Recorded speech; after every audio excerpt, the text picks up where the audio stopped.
Materi selanjutnya yang akan saya sampaikan terkait dengan jenis laporan keuangan, yaitu laporan perubahan modal suatu bisnis.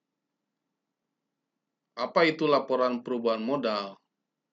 Laporan perubahan modal adalah jenis laporan keuangan yang di dalamnya terdapat informasi tentang perubahan modal atau ekuitas suatu bisnis atau perusahaan pada periode tertentu.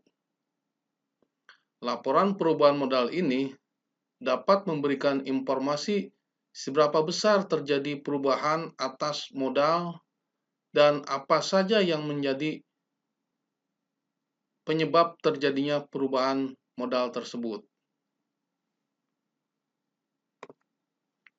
Tujuan dari adanya laporan perubahan modal dalam suatu bisnis yaitu yang pertama, untuk menyajikan ikhtisar investasi serta dana yang dihasilkan selama satu periode akuntansi. Tujuan laporan perubahan modal yang kedua yaitu untuk menyajikan pengungkapan perubahan atas modal kerja. Setelah kita mengetahui definisi maupun tujuan laporan perubahan modal, maka selanjutnya saya akan menjelaskan terkait dengan unsur-unsur apa saja yang ada di dalam laporan perubahan modal. Unsur-unsur laporan perubahan modal ini yang pertama yaitu unsur modal awal. Modal awal ini merupakan setoran awal dari pemilik dari suatu bisnis. Yang kedua, unsur dari laporan perubahan modal yaitu terkait dengan laba atau rugi dalam suatu periode berjalan. Unsur laporan perubahan modal yang ketiga yaitu laba atau rugi pada periode sebelumnya yang tidak dibagikan atau laba rugi yang ditahan. Unsur laporan perubahan modal yang keempat yaitu dividen atau pembagian keuntungan maupun PRIP yaitu pengambilan untuk keperluan pribadi pemilik dari suatu bisnis. Unsur laporan perubahan modal yang kelima yaitu agio saham maupun disagio saham.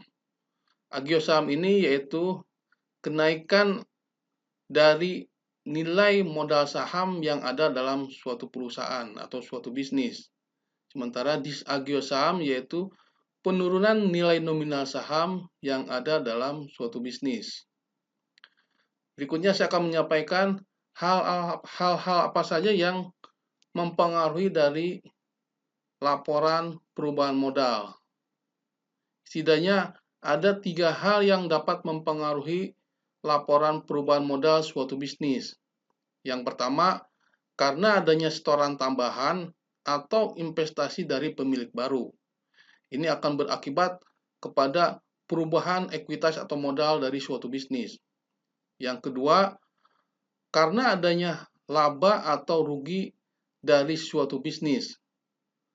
Hal ini juga akan mempengaruhi dari komposisi atau posisi modal yang dimiliki oleh suatu bisnis. Dan yang ketiga yaitu karena adanya pengambilan keuntungan atau dividen maupun penarikan untuk keperluan pribadi dari pemilik usaha dalam bentuk PRIP. Hal ini akan mempengaruhi dari nilai ekuitas atau modal yang dimiliki oleh suatu bisnis. Selanjutnya saya akan menyampaikan cara membuat laporan perubahan modal. Setidaknya ada 6 langkah untuk membuat laporan perubahan modal suatu bisnis. Yang pertama, dengan cara mencantumkan nilai modal awal suatu bisnis dalam suatu periode. Yang kedua, yaitu dengan mencantumkan nilai laba atau rugi periode berjalan. Yang ketiga, mencantumkan nilai laba atau rugi yang ditahan. Yang keempat, mencantumkan perubahan nilai agio maupun disagio atas modal saham perusahaan. Yang kelima, mencantumkan nilai dividen atau PREP yang terjadi pada periode tertentu. Dan yang keenam, mencantumkan nilai modal akhir dalam suatu periode.